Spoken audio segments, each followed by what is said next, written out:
Hi everyone, welcome on this lovely, well actually rainy Wednesday afternoon. Not so lovely. But it will be lovely now because we've got three filmmakers here who exactly. are going to show us their films and their trailers and talk a little bit about it. So these filmmakers are coming through our Lift-Off Extravaganza, which took place a couple of months ago now actually. It happened when the beginning of COVID took place. Yes. So now we're finally here Excited showing their to films. have them with us, absolutely. Three fantastic films.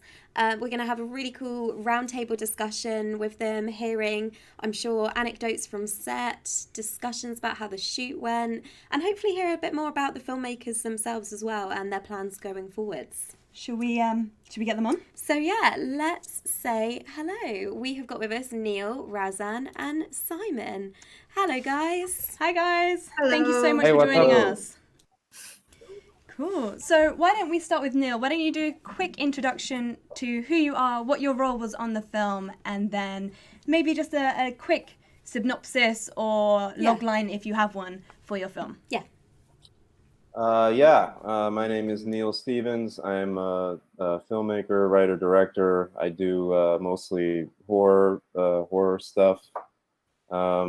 I grew up in Boston, but I live in Los Angeles now. I was a writer, director, co-producer of Face Your Fears. Face Your Fears is a story about a young woman who is terrified of the dark, who discovers a supernatural game, as you can see here behind me. I still have it. Where she can overcome her fear if she faces it first.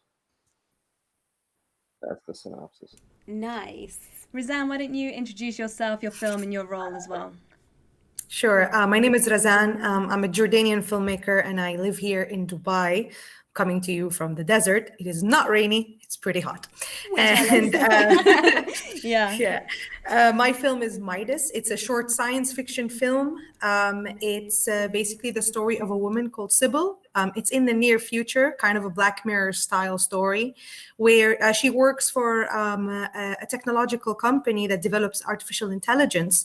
And right now they're about to put on the market an artificial intelligence robot child that is supposed to hit the markets. And it's a child that adapts to parents' needs and becomes whatever they want to become. The film's plot is basically she's the night before the expo when they're supposed to release the prototype. She needs to do the final test with the child to make sure everything's okay and there are no hitches. But of course, I won't have a movie if there are no hitches. So many hitches are about. Yes, exactly. You always need something to overcome. So that's really cool. Yeah, cool. Nice. Thank you. And then Simon, why don't you tell us a little bit about your film, your role, and then a quick synopsis. Hello guys, so basically I'm Simon Doutreleau. I'm a French filmmaker. I'm right now in the south of France shooting a TV show, and actually I'm sorry if you guys can hear some noise here and there. I'm trying to be as quiet as possible, but I hope it's gonna be fine. So basically my movie is called The Dream Eater and is about a lonely grandfather named Abe, who's gonna welcome his granddaughter Mathilde to spend an enjoyable weekend at his house. And basically, the little girl is like really eager to know about this legend, the legend of the Dream Eater. And finally, we don't really know why, but the grandfather is reluctant. And after a while, he's gonna tell her the story, but she's gonna have some how can I say that?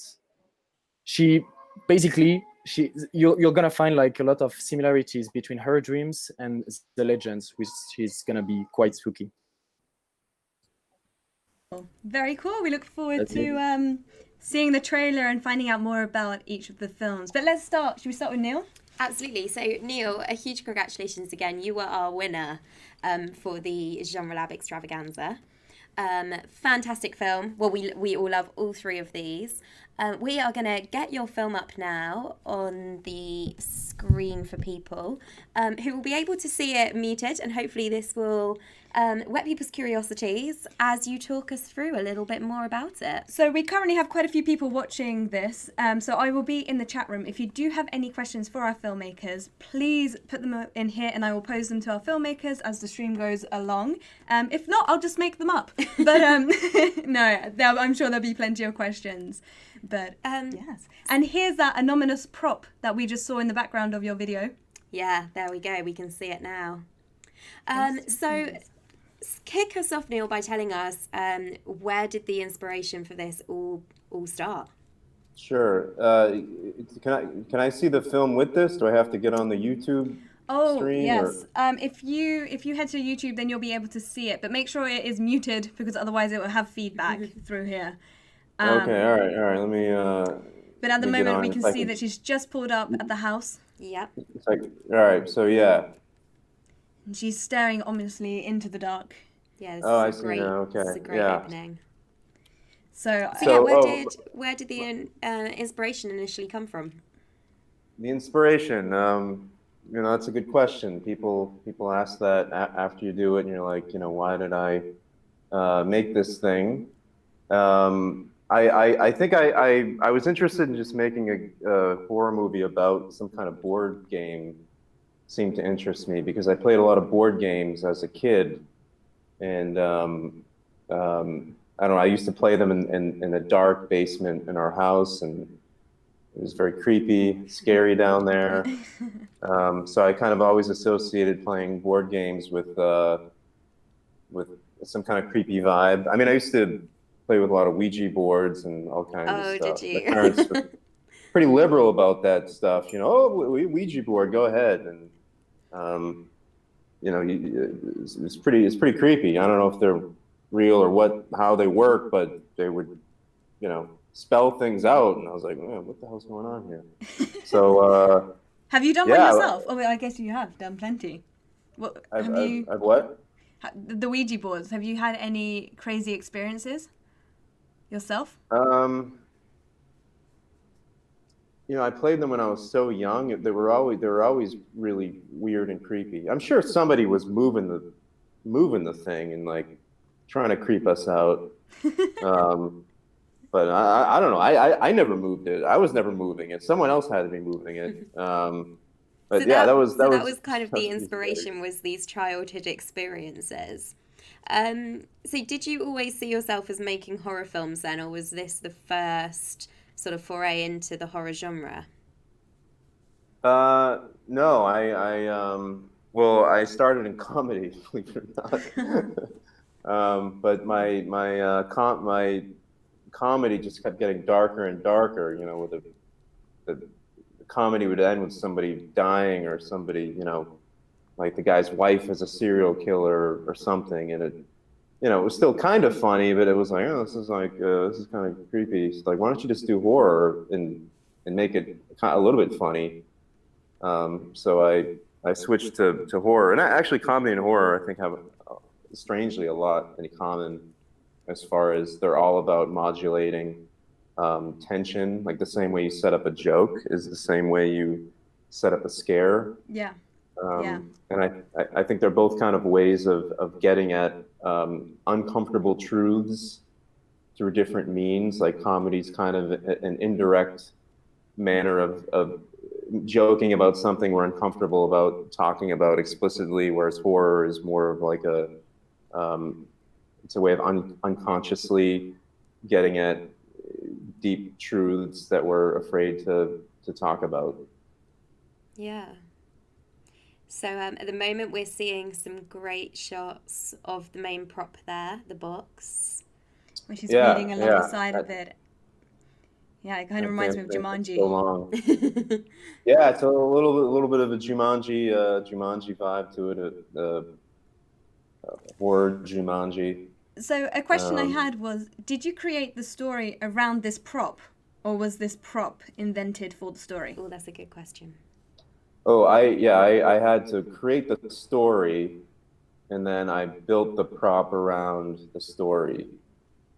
Yeah. So there's some elements that like So, you know, it's kind of a Jack in the Box, right? I mean, who's not scared of a Jack in the Box? Yeah, they're like, creepy. how do you make this game scary as possible? So it's like you crank it and it you know, it sounds like a Jack in the Box, and you're like, when's it going to open? So I always wanted it to be a box. And then, you know, there's something creepy about red box with an eye that's kind of watching you. Yeah. And then I called it Face Your Fears. It was a story that I don't know how much of this I'm allowed to talk about, but like when I was younger, I heard this story about this guy who was getting robbed for a bag of mushrooms, and the guy he took his mushrooms and he goes, "No, give me my mushrooms back," and the guy drove off, and this guy puts his hand on the driver's face, and he's running with the car, and he goes, "Face your fears," and then the driver drove off and he fell, you know, he flew across the street. And I heard the story. I'm like, wow, what a cool thing to yell at somebody while you're getting ripped off. Like that's like, what a cool thing to say in the heat of the moment. Face your fears. And that's yes, yeah, that's. And the rest is history for the name. Yeah, yeah. Very cool. I've got a couple of questions here for you, actually, Neil. One of them is, what was this shot on? So, what camera did you use? We used a red with I think it was like a red dragon. The epic dragon. Nice. No, maybe it was a scarlet. Okay. Sorry, it's early. My recall isn't the greatest, but yeah, it was a red camera. Yeah, it looks beautiful. Seth Wessel Estes, who's my DP, he's a wonderful, you know, he brought a wonderful visual palette to this movie. Yeah, I love the tones and just the overall feel. The color palette is amazing as well. Definitely the choice of the reds is cool. It's really cool. Yeah, red. I always red's a very evocative color. I love like a Pedro Almodovar that uses kind of red in his movies, and I've always been interested in picking specific sort of objects to be red and others to not. And there's also a play of sort of light and of orange light on her and green light. So we just had a really, really nice shot of the chandelier lights and then the candles as well. And I was going to mention the yellow orangey glow. Yeah. It's so you get the orange, like the candle light, the lights are orange, and then the moonlight's green. So we kind of played with those two elements in it. Yeah. What's great to see is like these dark shots though that are still so clear and lit well. I think it's a fairly common mistake that we see quite a lot. Absolutely. Is wanting to get that dark feel and dark tones, but really poorly lit scenes. And this is a great example of how you can achieve both. Yeah. Yeah, it looks beautiful. So actually, there's Oh, did you want to add anything? No, go ahead, please. Go I've got another question just came in from London Fog saying, why did you start making films? Oh, that's a big but good question. I started as an actor, and then, you know, everyone says, well, you know, write your own material. So I started writing material, and then I had nobody to shoot anything. So I said, all right, well, maybe I have to direct the material. Well, and so I started just shooting stuff on my own, you know, or with friends. And I turned out I liked it. I liked it's still storytelling, even though it's not acting. As a director with an acting background, you're able to talk to your actors, you're able to direct them in a certain way that some other directors who don't necessarily come from the theatre or performance background can. And I always feel like films that work really well and capture those moments, the belief in the performances, are those that are directed by directors who are both performers as well.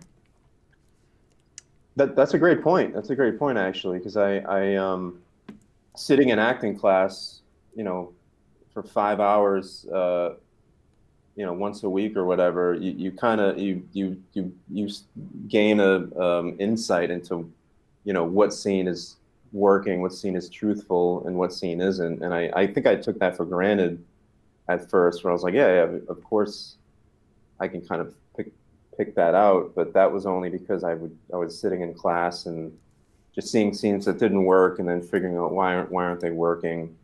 That was actually a huge help doing that. I know in this movie there's not, it's just one person, but having scenes between people, and I like doing those scenes too, and yeah, having that background, I think has helped a lot, amongst other reasons as well. And I feel it works really well within this piece because you're creating that tension, and you need to believe in that. And yes, music helps, and the rest of it does help, but ultimately, do you believe their performance? And yes, in this case, I do. So yeah, good work on that. Really cool. Good, yeah. That was Leah Brisset, who's the actress who we're looking at, who had to carry the movie completely by herself. Yeah. With playing a game, and she's in my acting studio, and she's a wonderful actress and did an amazing job in my opinion. So how long was this shoot? It's a very contained concept, which is amazing. We often talk about this at Lift-Off, using limited locations, limited, especially cast, but even crew is often the case. So yeah, how long was the shoot in total? I think it was like 3 days or maybe 4 days with like a pickup day. Okay. So yeah, it was pretty contained. We shot in the house, in the location. I'm gonna if you guys are maybe all right, maybe wait till she gets in but we shot also in a garage. Is that I know what you're gonna say. I think I know what you're gonna say. I was gonna see if you can guess what scene was in a garage. The one that's about to come up. If yeah, I actually was gonna ask you how you shot this, because I think it's a really cool visual, which is about to happen. Yeah, we can get to that when it happens. I keep trying not to say spoilers, but she's. Yeah, I was like, how is she gonna break in? How is she gonna break into this thing? What common household item could? It took me so long. I don't even know if that was the best choice, but I was like, yeah, maybe a bottle opener. Mhm. Yeah. Added a little bit of dust and post to give it a feel of having never been opened. Nice. These are all and very here we kind of blacked out the bottom of it.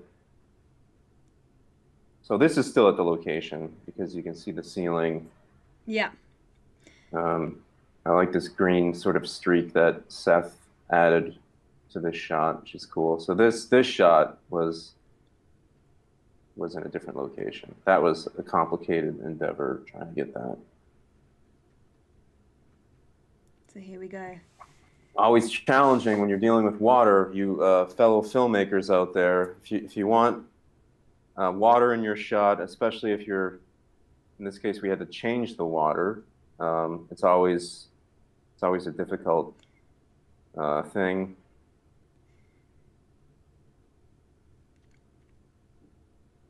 If you don't mind me asking, what was your budget on this? It was about, I don't have the number offhand. It was like over 10 grand. Yeah. For the shooting, and then post was probably like half that or so. Yeah. Okay. So cost some cash. And there's out the some money. reveal. Oh. There we go. And the box strikes again, basically. So that was Raji Nelson, who did some wonderful aquatic work. Yeah. We had to stick him in a pool, and he was game. It wasn't easy for him. He did a really great job. So I've got I've got another question here, which is how much has changed from paper version, so the script version, to the final edit? That's another great question. Oh yeah, good question. It's a lot of it's the same. So this sort of outro and intro, there wasn't an outro, and my editor, Mike Hugo, came up with the idea to kind of. There was always going to be a shot at the beginning showing the box, and then he had an idea to bookend it and show the box again, like it's sort of a contained story that the box is telling. Nice. So that and I did have to add in a part. I had to add in some pickup shots to show her going back into the box to motivate. So I added some stuff to help motivate her desire to get into the box. It's always a struggle when you're doing horror to like motivate what your characters are doing, because they're throwing themselves into these horrific situations, and you're always like, well, who the hell would ever do this? You're always fighting the thought of like, why doesn't the person just leave the situation, right? Like that's always a challenge with horror. So some stuff of like showing her frustration with wanting to overcome her fear to make it make sense, so that the suspension of disbelief is still intact, where they can believe that she would stay in place. Yeah, that's such a good point that I'd never really considered before, but that makes a lot of sense. Okay, then final question before we move on to the next film. What are you currently doing as a filmmaker? Have you got any other projects coming up, or what's your current situation? Yeah, I've got a feature film written, or I'm just kind of finishing writing. That's it's not a exact it's not like a feature version of Face Your Fears. It's a new game I created. You should speak to James Bradley, our co-founder, or Lift-Off's co-founder. He creates board games as a side hustle. Yeah. So there's definitely some sort of connection there. So if you're sticking with the genre of film. It's hard. I couldn't get this game to work for the game has to sort of be it has to be for the specific character in their specific situation, or else like you're just throwing something in there that doesn't. It has to reflect their inner turmoil, their fears, the things that they're suppressing. So the new game is it's called Play Dead, and it's a pyramid shaped. It's more of a Ouija type game. Okay. So the movie is going to be called Play Dead. Some writing behind me. Don't want to be spoiled. So that's the new thing, and we'll see what happens with that. Hopefully I can get it made. Oh, very perfect. Cool. Thank you so much. Do stick around. If there's any other questions that pop up in the chat related to your film, I'll shout it out during. But let's move on to Simon. Thank you very much. Yeah, absolutely. Thank you. So what we're going to do now, before we ask Simon and Razan some questions, is we're going to screen their trailers for you. So before we move over to talking to these guys, let's take a look at their trailers. Yeah, so they are going to run back to back, aren't they? They are. So we're going to first watch Simon's, who, as he introduced earlier, is the Dream Eater. And then we're going to move on to Razan's. Yeah. MIDAS. So let's take a look right now. Many people are here. There's always one who stays. Is it the Dream Eater? He lives in the walls. He sleeps during the day. And then wakes up at night and feed off our nightmares. Grandpa! Please, let me out! Don't let him get you!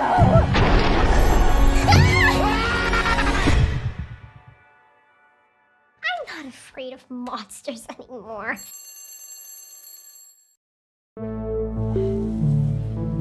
This is Cybele speaking. Yep, I'm in the hotel room and the prototype is with me. Just waiting for the technical team to come and do the test now. Who's going to test it before the expo tomorrow? I'm sure I can handle it.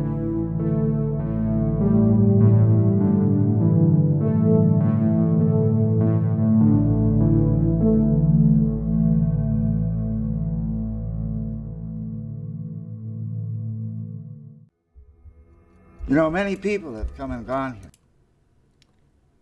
Okay, there we go. Nice. So those were those trailers. Now we're just going to mute those for you as we speak to our lovely directors. So let's start with Simon. Or we can go both, but let's start with Simon. Yeah. Cool. All right, as you want, guys. Did you just want to give us a little recap what it's about and how the story came around? So basically, this is my third short film that I had the chance to shot in New York City. Oh, cool. Actually, it's been done right before I left. So that was like a really wonderful project. I shot it like with my French crew, and also like there was like an American crew and also a bit of some Canadian came over. Basically, so do you want me to repeat what it's about in general? Yeah, just give us a little bit more of a taster of what it's about. Okay, great. So yes, basically, you have this tale, the Dream Eater, which is like, you know, a very old tale that sometimes you can hear in very old families, you know, families that stay in some places or whatever. And basically, this is a story of this little girl who really wants to know more about this tale. And like, she could do anything to know more. She's like very young. She actually like really reminds me of my little sister. That's really cute because even the actress was like as like same age and she would behave exactly the same. So it was like funny to see. I mean to experience, you know. And so yes, so this little girl, she wants to know more about the Dream Eater, and so she'll push her grandfather to tell her the story. And she goes on, and basically at one point the grandfather is gonna like let her know a little bit more about it. But the grandfather is also about to discover like a very scary reality, which is the fact that this monster, the Dream Eater, which lives in the story, also kinda lives in the reality in some ways. And so it's gonna be like a film which really balance itself between dreams and reality.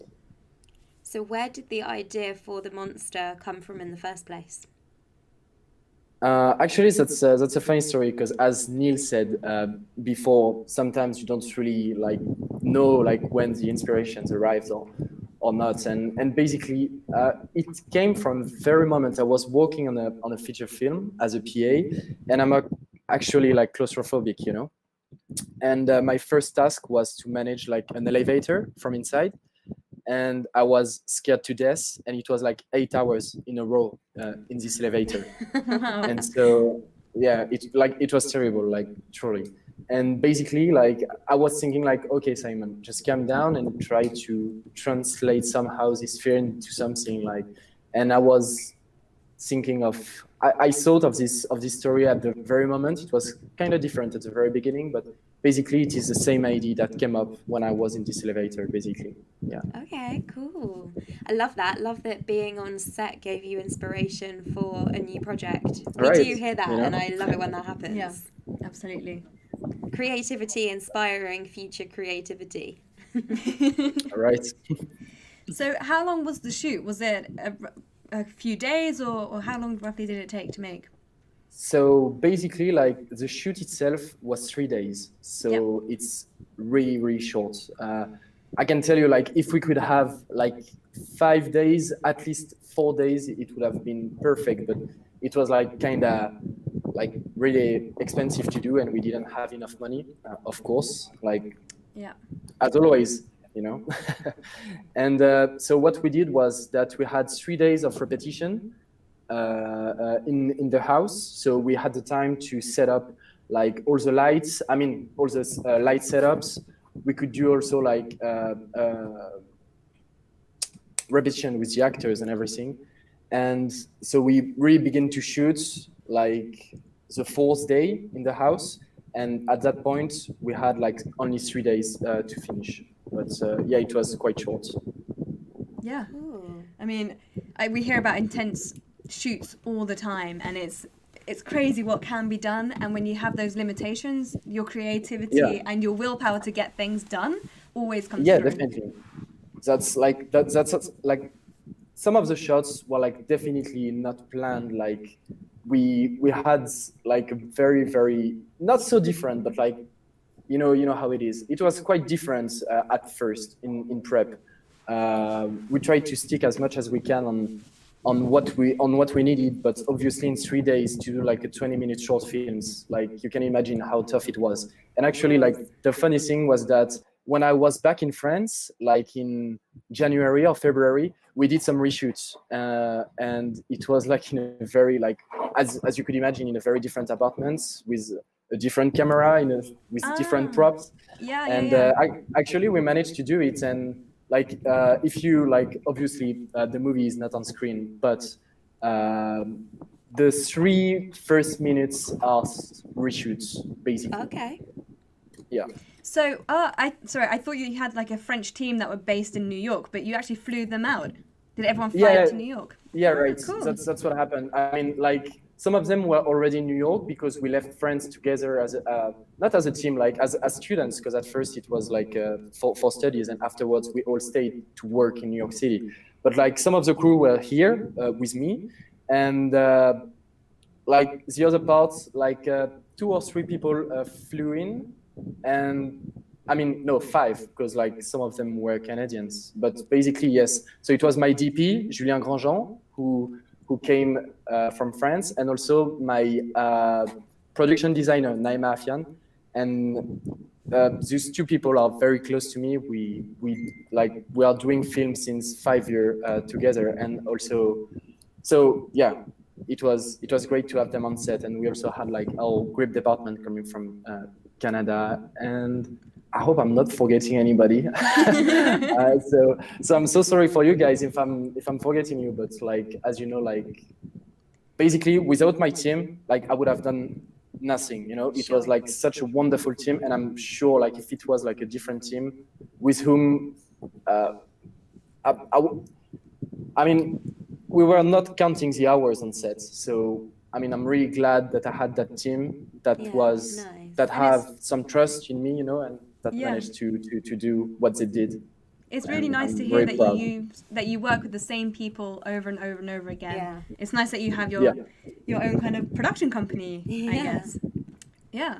So as you mentioned, we're not seeing your film in full. We've just seen the trailer a few times. Yeah. So without giving away any spoilers, what would you say is a part of the film or a scene that you're really, really proud of? What's your favourite part of this film? Oh wow, tough one.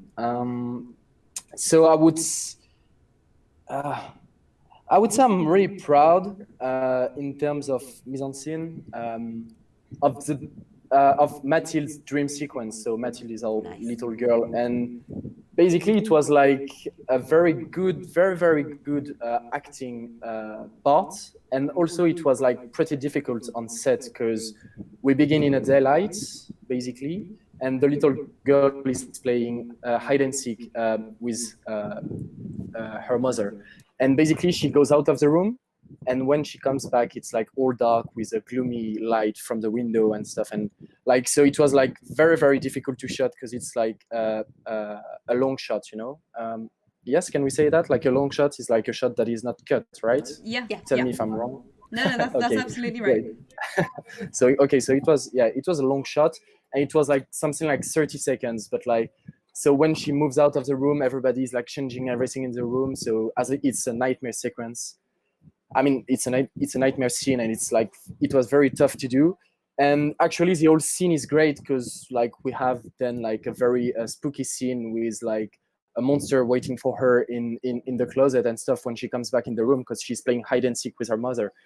And actually like it was like a great scene that I'm really proud of. And in terms of lights, in terms of decoration, in terms of many things, like I can tell that like I'm really proud of this. When I rewatch this movie, I'm like, damn, my team did like such an amazing work, and ultimately I also did, kind of, if I can tell, and I'm really glad that we did it. Amazing. So it's currently still doing the festival circuit. Is there anywhere that if our audience wanted to watch it, it would be screening next, or is it all up in the air? So basically it's still in the festival circuit, in the festival race. right now, like I think it was 3 days ago, you could have watched it on a private YouTube channel for the M1das Film Festival, but like right now it's not available anymore. But right now I don't think you can see it unless you're one of my friends, and I can give you like a private link which you won't share. And but yes, right now, you know, due to COVID-19 and stuff, like it's been quite difficult for festivals to screen stuff. Yeah. And it's mostly like online festivals like yours that are doing the work. So actually, we're very glad that you guys can do such things. But right now, you can't really see the Dream Eater anywhere right now. Okay, well, I've got a question here from London Fog, who says that says, "What inspired you to make this film?" When what? What inspired you to make it? Was there a particular spark, or well, you said earlier that it was an inspiration on set that made you come up with the character, but was there any other inspirations behind this film? Or maybe we could redirect it and say, what other films have inspired you to go down the horror route? Okay. So that's much more general. Yeah. So first things, my other short that I shot in the United States was like, it was the first film I did over there, and I met like a great guy. His name is Kieran Harland, and he's my producer. And when he saw it, he was like, I would really love to work with you, and we should try to do something. And that's what we did. So that's the first thing. If it could answer a little, like, if it could be like a better answer to the very first question.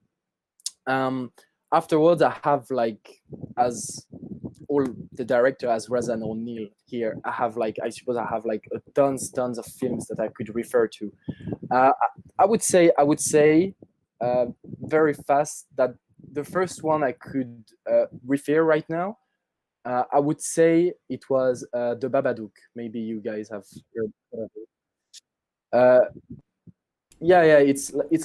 It's a beautiful movie, and like I've watched it like something like 8 or 9 times, and every time's like it's me the same way. And I mean, it's great to see that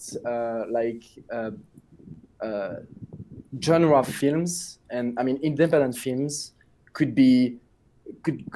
do like such like an amazing work. And I mean, I've been touched by this movie, and in all points, like the way they use horror to describe like a family tragedy. Like it was done beautifully, and I would say that Babadook was maybe one of my main inspiration. If I have to give you one movie, but obviously I could give you like many more. We don't have the time for this.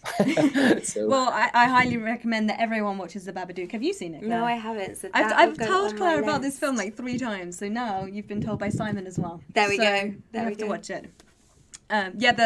The kids' performance in The Babadook is amazing as well. Just so believable. Yeah, I agree. Yes, definitely. Yeah. Cool. Is there any other moments on set or anything else that you'd like to share about your film? Sorry, could you repeat? I had like, it was cut. Your question was cut. I didn't hear it at all.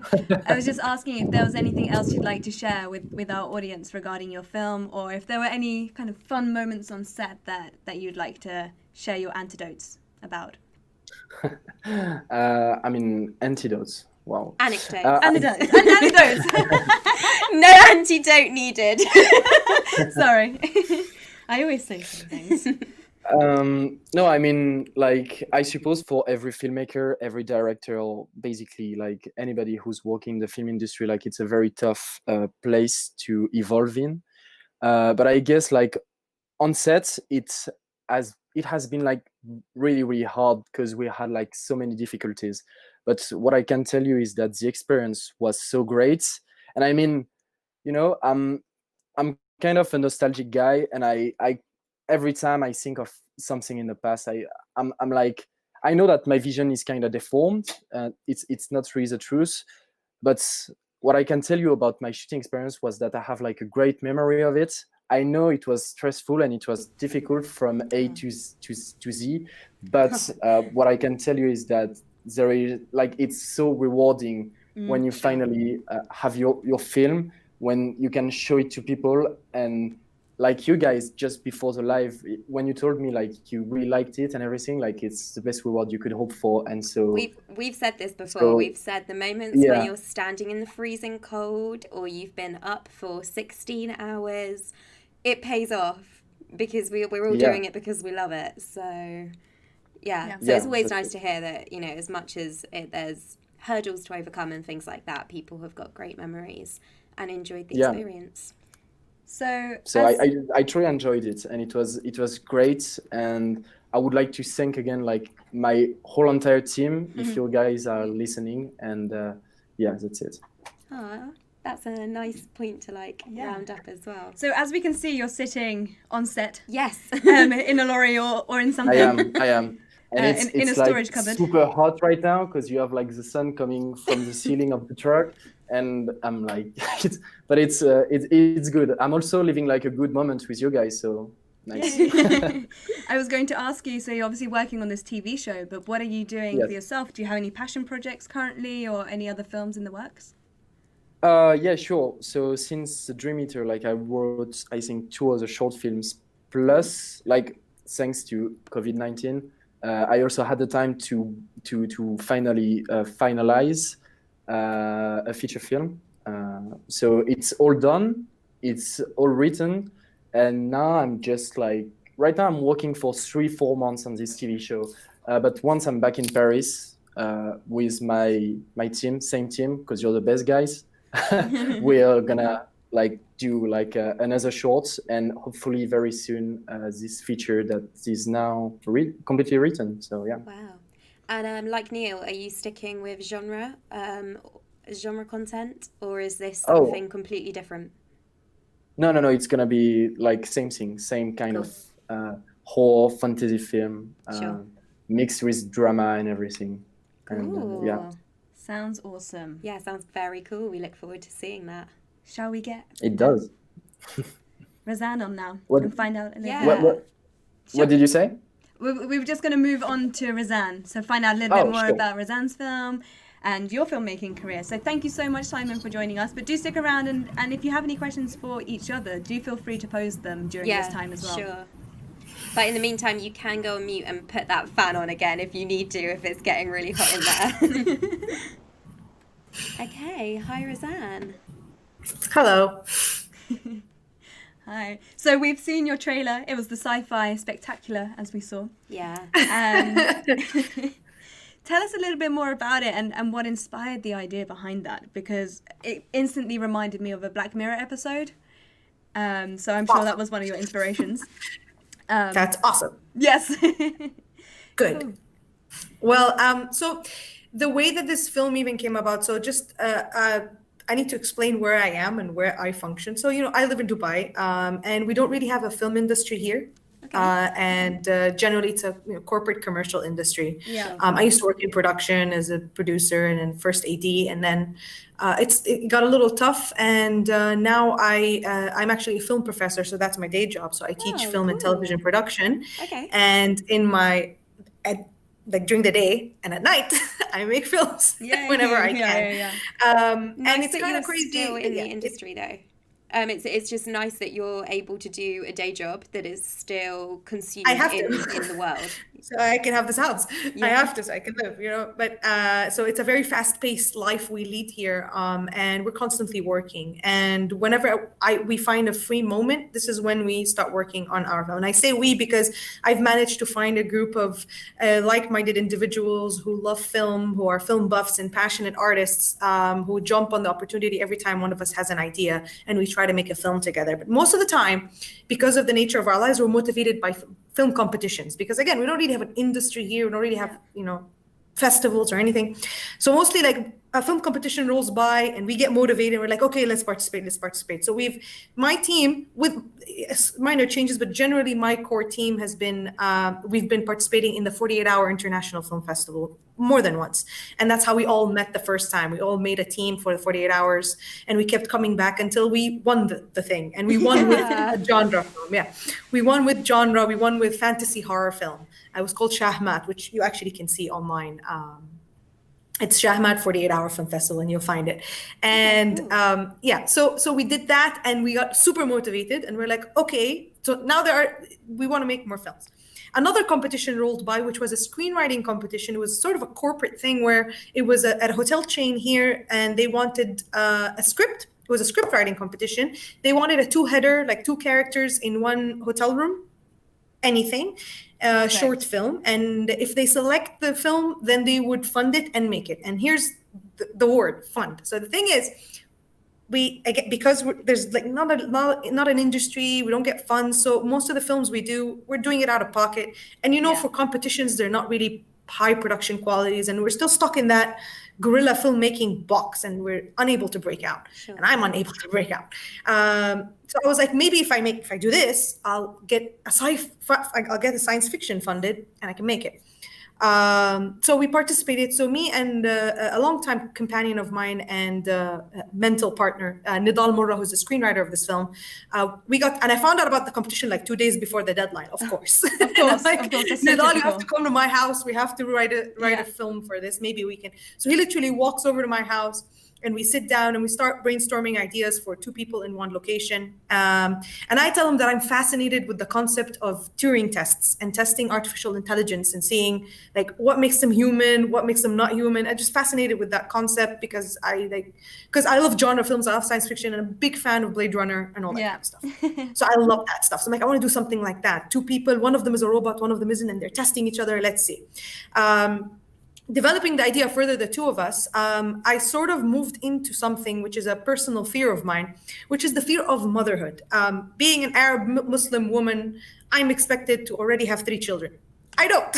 I mean, I've married for a while, but I'm different. So it's always this like looming question over our head that you have to function in society. You have to have children. You have to have a family.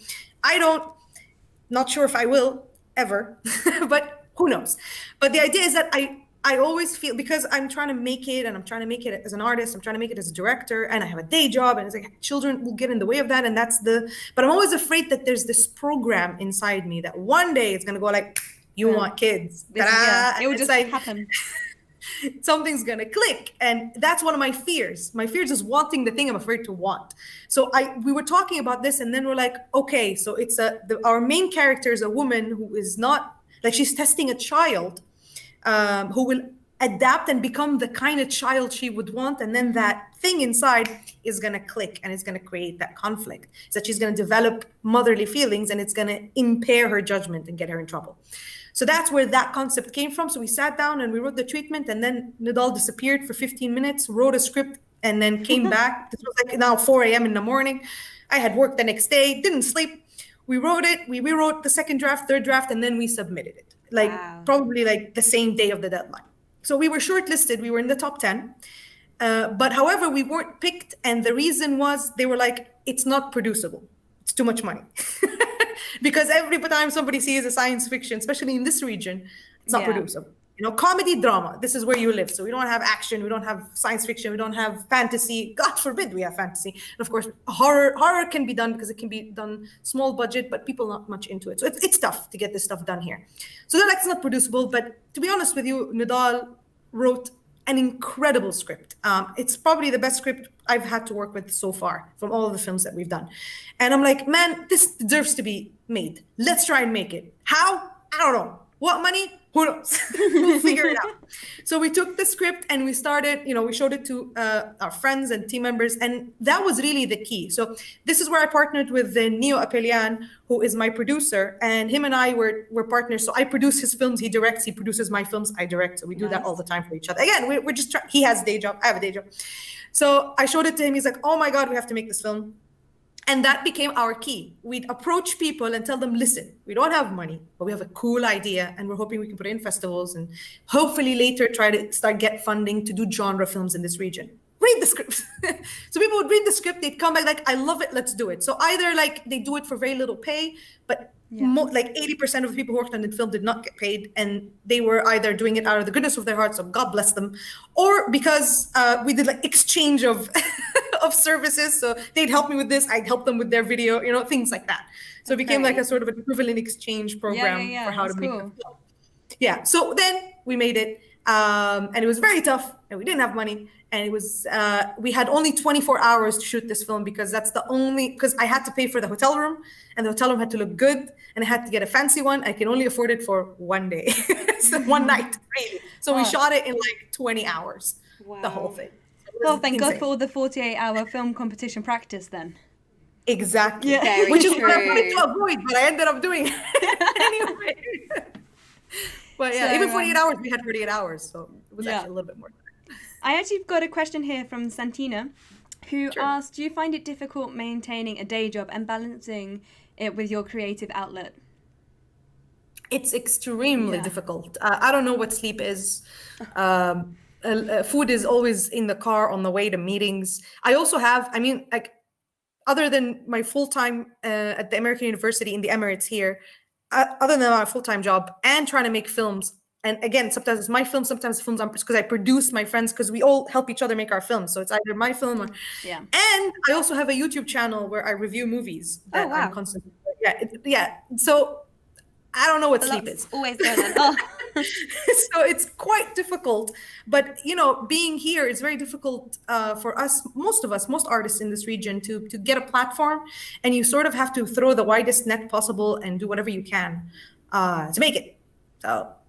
So yeah, that's it. That's how this film came about, with the kindness of many strangers and the hard work of a lot of passionate people. I couldn't have done this without them.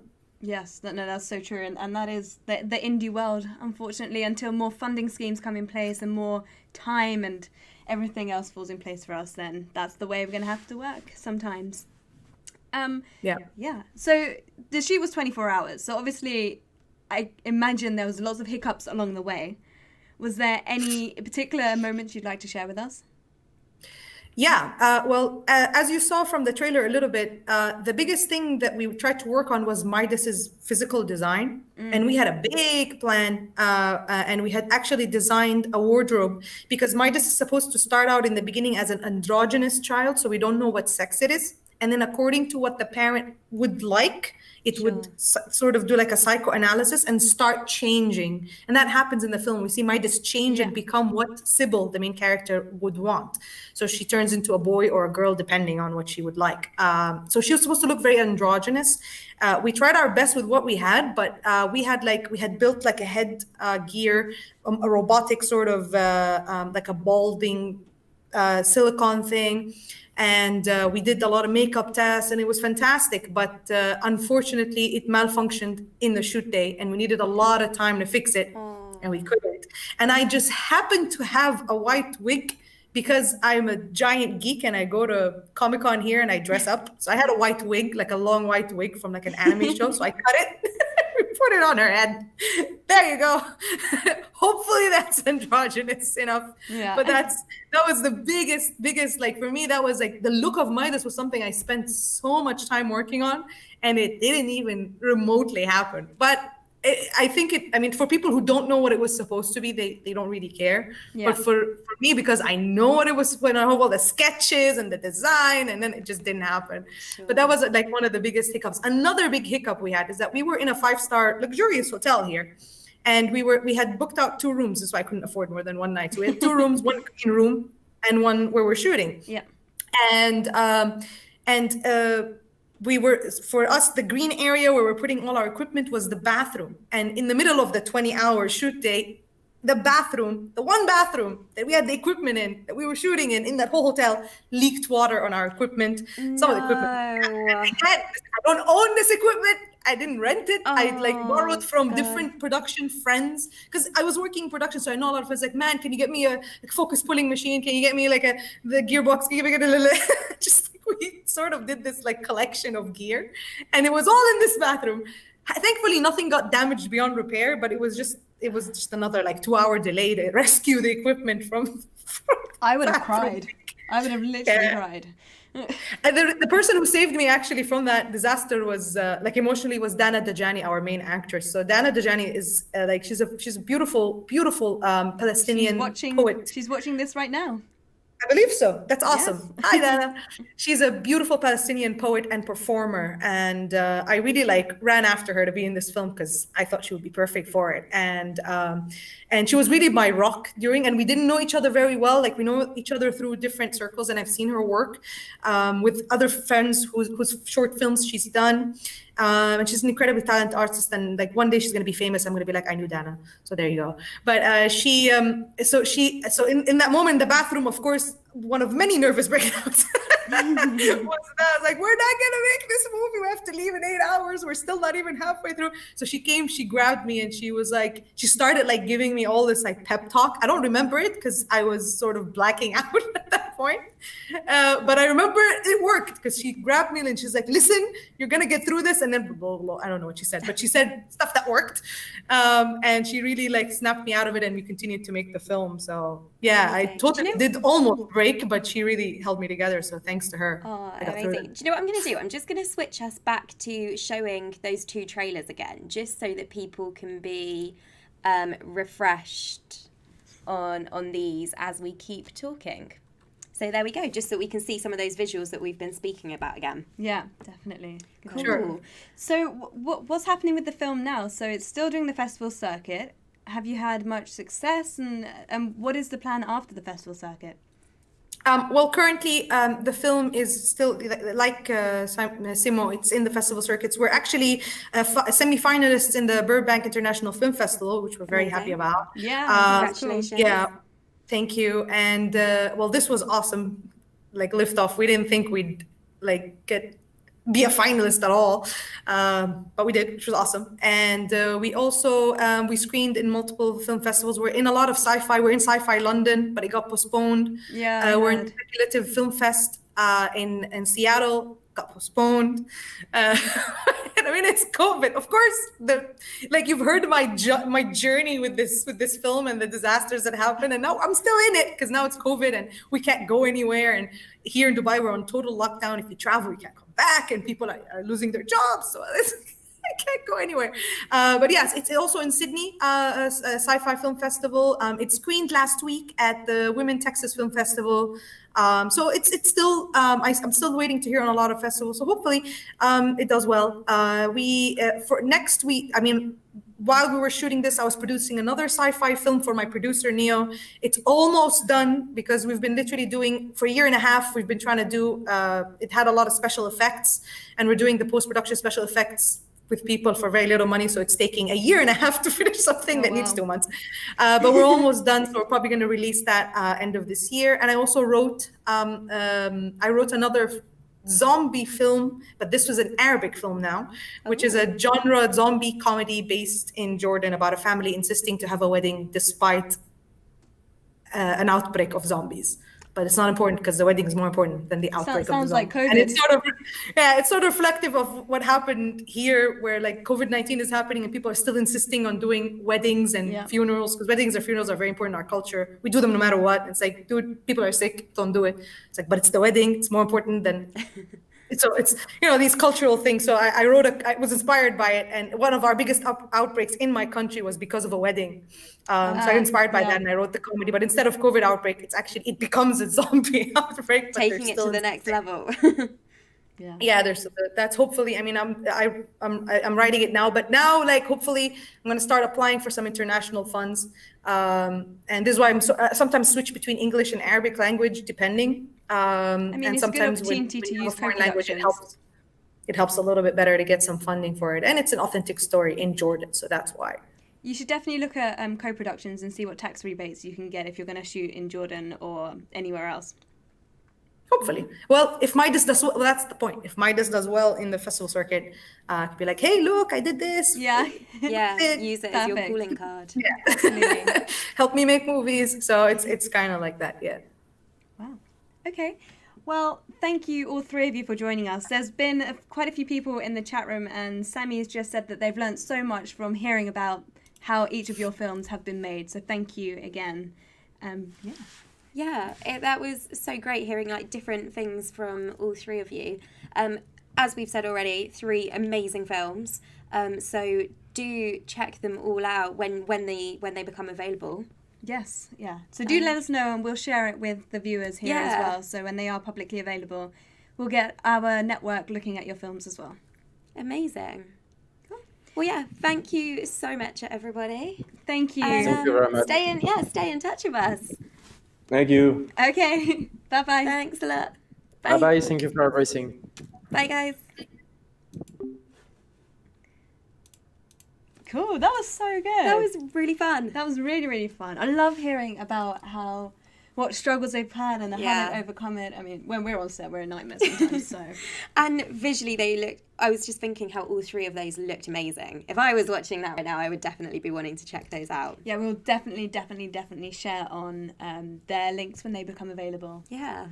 Cool. So if you enjoyed that, we actually got another one tomorrow with our Lift-Off Sessions winner from April, I think it was. Yeah. So it feels good to be getting these out again and meeting the filmmakers who have been with us from the beginning. Yeah, absolutely. We got, 2 cool films, as you can see there. I'm Josh Brockington and Gisette. Yes. So those will be joining us tomorrow. And then on Friday, we'll be doing our roundup of how the Tokyo Lift-Off Film Festival is going. So Yes, as week 3 draws to a close. So then there'll be only 1 week left of Toronto Lift-Off. So yeah, do join us on Friday for that. cool. I look forward to seeing you then. Thank you so much. Bye.